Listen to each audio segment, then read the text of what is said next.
It's Reba, It's Destiny. and today we're talking about Destiny. Me. So, Destiny.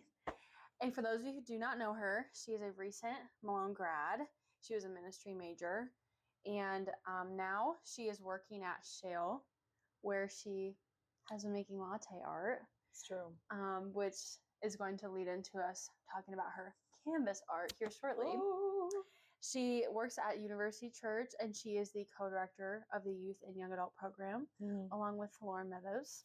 Yes. And she's a bit of a content creator herself. If you follow her on Instagram, shout out for her Insta. And she also did have a podcast for a minute, Peace and Tribulation, which this may be the restart of her podcast era. We shall see. So she does create art as a form of just her self-expression and also her worship, because her relationship with the Lord is something that is so prominent in her life and that I recognize as one of her most important things. And it really bases her life off. She really bases her life off her relationship with God. So, Destiny, why don't you tell us why you started making art and when your art interest really took off? Yeah, so I definitely have always been creative and a little bit quirky and have always liked to do art. But around the time of COVID and going into eating disorder recovery treatment, we did art as therapy. And so I really started to create while I was in this recovery facility. And a lot of the members there, the RNs, the girls that I was recovering with, they were really encouraging me to continue in creating. And that's also when I started to really get into my faith again. And so I left recovery wanting to continue to create and paint and write and do all the things, but mostly paint. And as I continued in that, my mom actually told me that the way I paint reminds me a lot of my father. And we don't have a great relationship. Our relationship's kind of estranged, and my family's relationship with him is kind of estranged. But to understand that there could still be something good from my relation to him was really cool and really encouraging. And so I just continued in that. And that's kind of where we're at today. It just has continued to be an expression of worship, for sure. I love that. So why don't you go ahead and tell us, you have some pieces down here. My feet are blocking this one over here.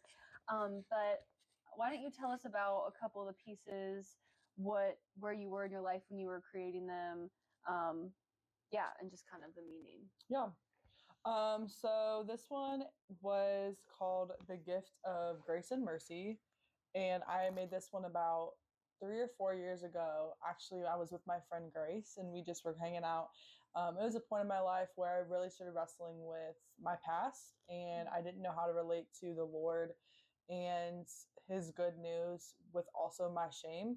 And she really helped me out with that. And I felt like as she is Grace, it was a gift of grace also to kind of have her in that time period of my life to be able to just hash that out. And we actually painted together.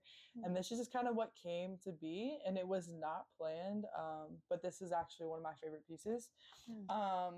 This is like another way that I've shown expression is just like little pieces like this that I create for my friends. So this is one for my friend Kylie. I've yet to give her.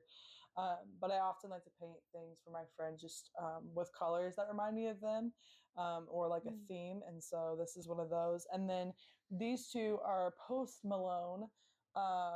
And it's kind of cool to see how there's words on these compared to the more abstract ones, because I feel like I'm in a season with the Lord where as much as there's still a lot of unknowns and questions that I'm working through, to acknowledge that I can see what I need and what I have in the Lord, being hope and peace, is just something that is encouraging to me. And so I have just wanted to express that in art form in this season, which would go back to this being a form of worship, for the fact that, similar to how David in the Psalms would write, my worship in art and in painting is the same way, that it's not always praise. Sometimes it's lament, sometimes it's grief, sometimes it's frustration, sometimes it is praise, but it's all given to the Lord as a reminder of me being his created and him being my creator, but also that he's empowered me to create as well. So yeah.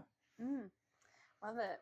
So you kind of touch on there like how your art has been changing since now your post-grad life, and your relationship with God is continuing to evolve a little bit through that. So do you want to talk a little bit more about that?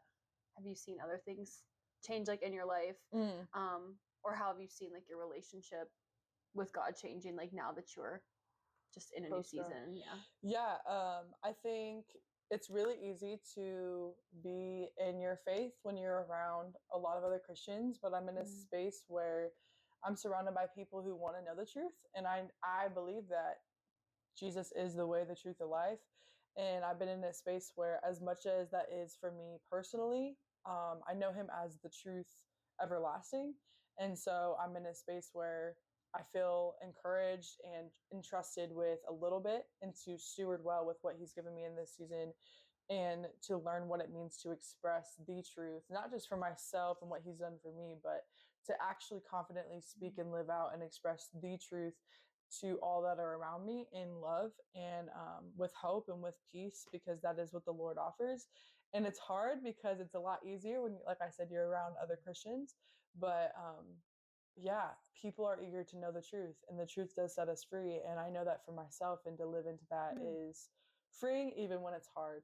So that's kind of the season I'm in. And it's been good, really scary, and it's full of adulting too. And so that's like, what the heck am I doing? But I've also seen the Lord be faithful to me even when I feel like I've been faithless. So yeah. Well, thank you, Destiny, for sharing that. I think that's something that we can all continue to think about and take away, is that the Lord is faithful regardless of our faith to him. And I think that is just really cool. Right, guys? Until next time.